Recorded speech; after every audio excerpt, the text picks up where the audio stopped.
Kirsten, the problem solving teacher and Teachers Pay Teachers author.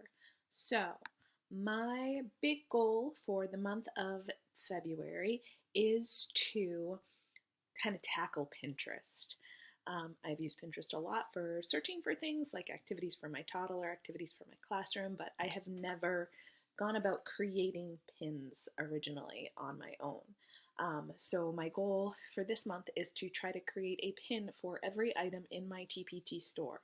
I am just about at 80 items, so that is going to be quite the hill to tackle in 1 month. I started this past week. I have like 1 day a week, maybe 2 days a week, where I can spend a little bit of time on this task. And so I'm going to show you a little bit about how I am going to try to manage this. So if you have never created a pin before, this is going to be a little bit of a tutorial. There's still plenty of things that I'm trying to figure out, but I'm going to show you what I have figured out so far, and hopefully next week when I video with you, there will be a little more to add to this. As you can see, I have Canva up. Canva is where I have been doing all of my images for, I'm starting to do a little bit on Instagram, and for my TpT shop. That is where I go to create all of my thumbnails for my products. So it's not just, you know, what I've created in PowerPoint or Google Slides. I create a nice little thumbnail. When you get to Canva, it's free. I mean, you can pay for some of the stuff, but it's free.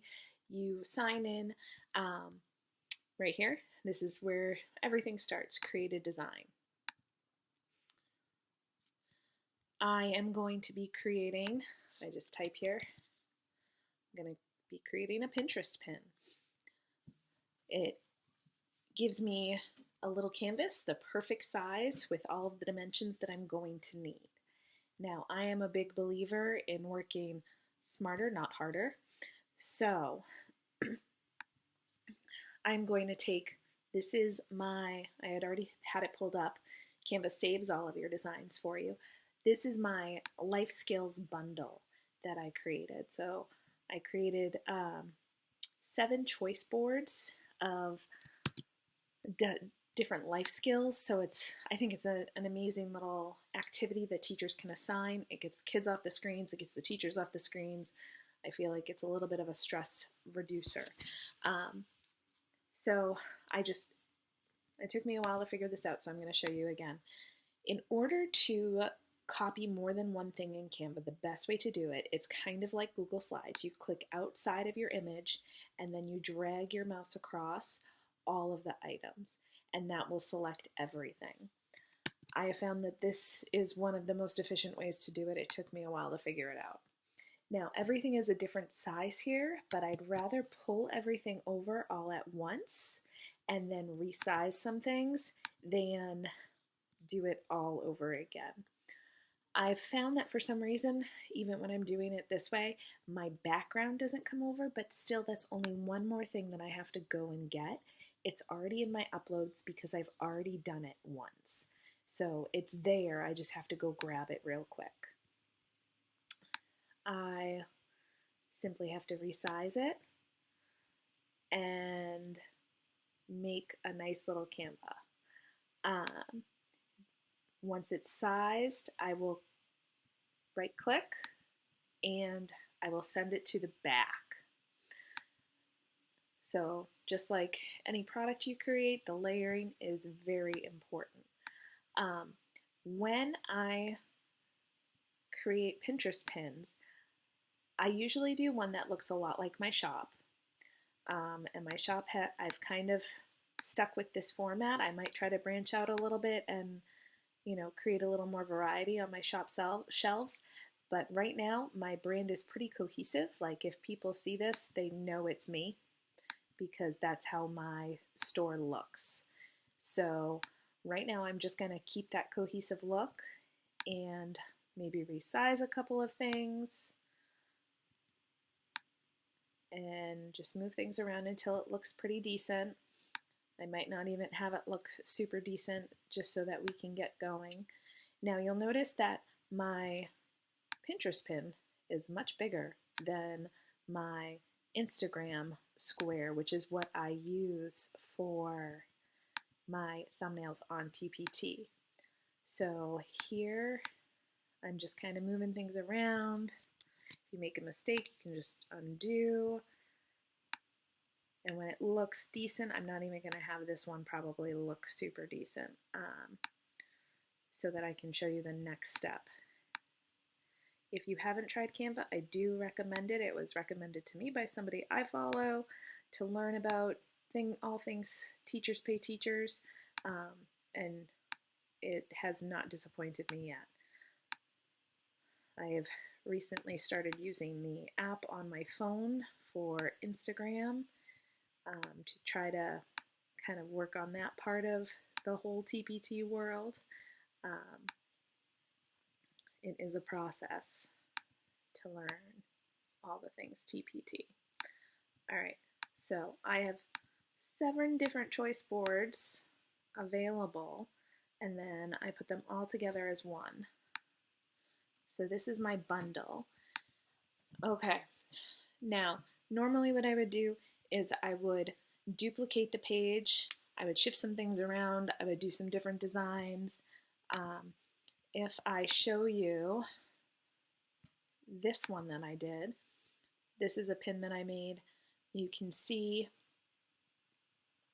on this pin, as soon as it loads, that I have made several different designs of the same pin so that, you know, what appeals to one person might not appeal to another.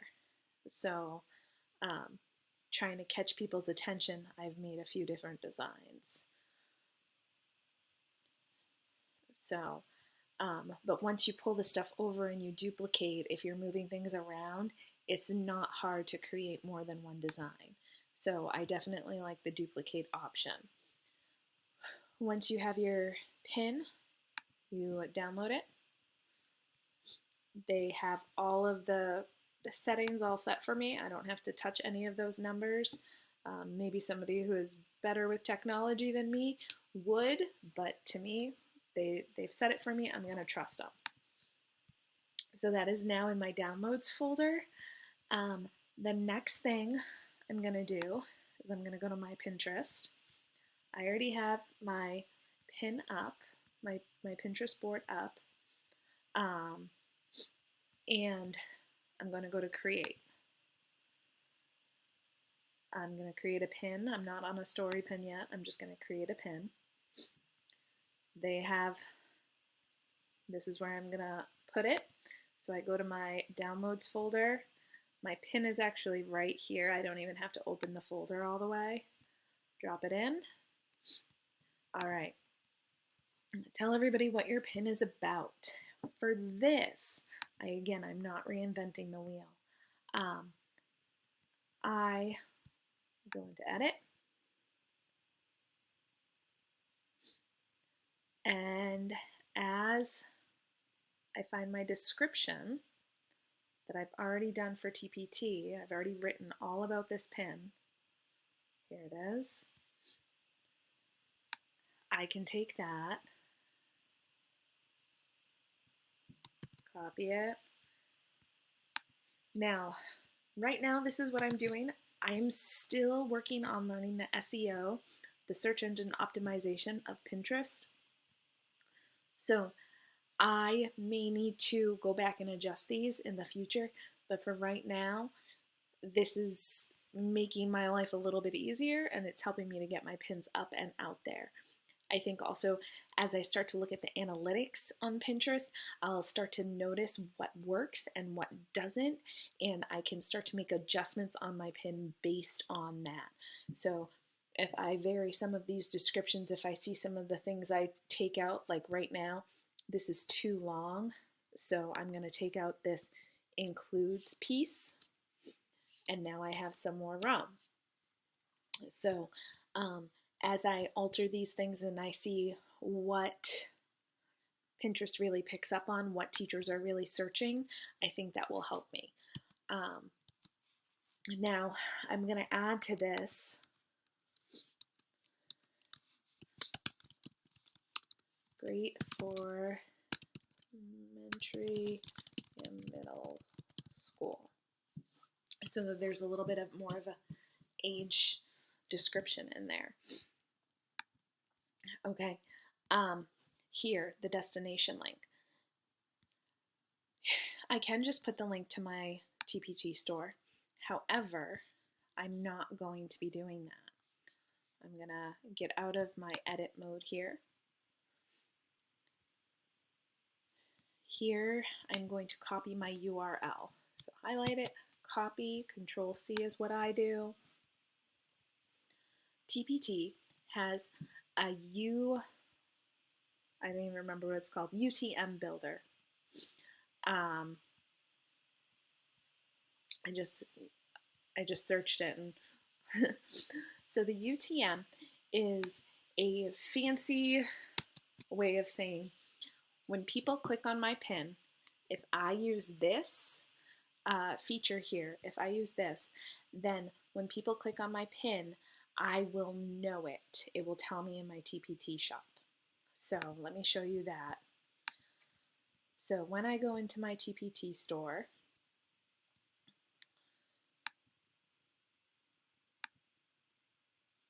I can look at my product statistics.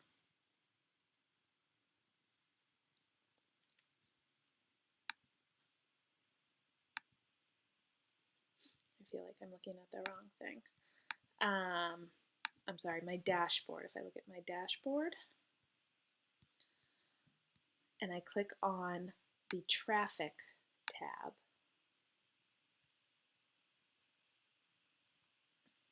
it will tell me where my sources of traffic is. So I'm going to go to month because it's Sunday, so there's only, there's not much there. So here it tells me where my traffic is coming from. So I can see that it's working. Excuse me.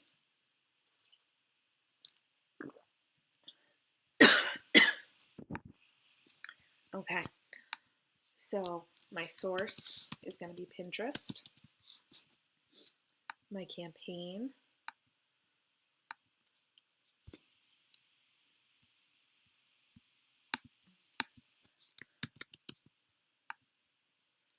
it should be, there we go, Life Skills Bundle. Choice board bundle. Now here, right, so I put in my URL for my store. My source, this is going to be on Pinterest, and this is for my Life Skills Choice Board Bundle. I click Generate URL. It gives me this fancy code. I click this button to copy it. Then I go back to Pinterest. I put that right there, and then I can go up here and I can click a board. I don't have a board yet. I'm going to create one. I'm going to call it Life Skills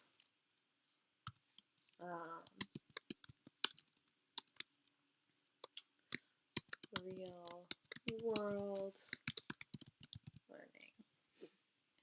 I definitely don't want this to be secret. I want people to be able to search this. So I'll create that board. It's selected that board. I hit publish.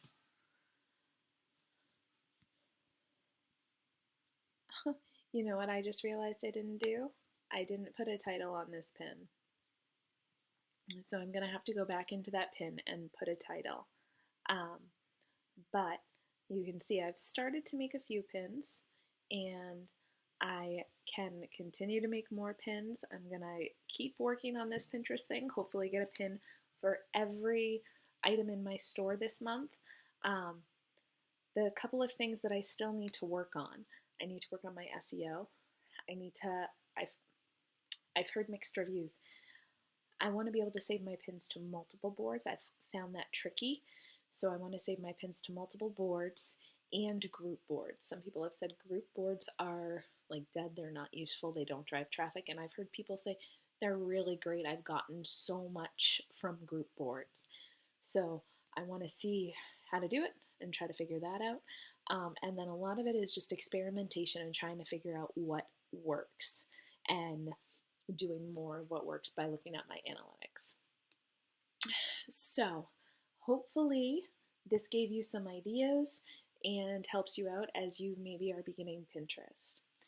Have a great day, and don't forget to like and subscribe.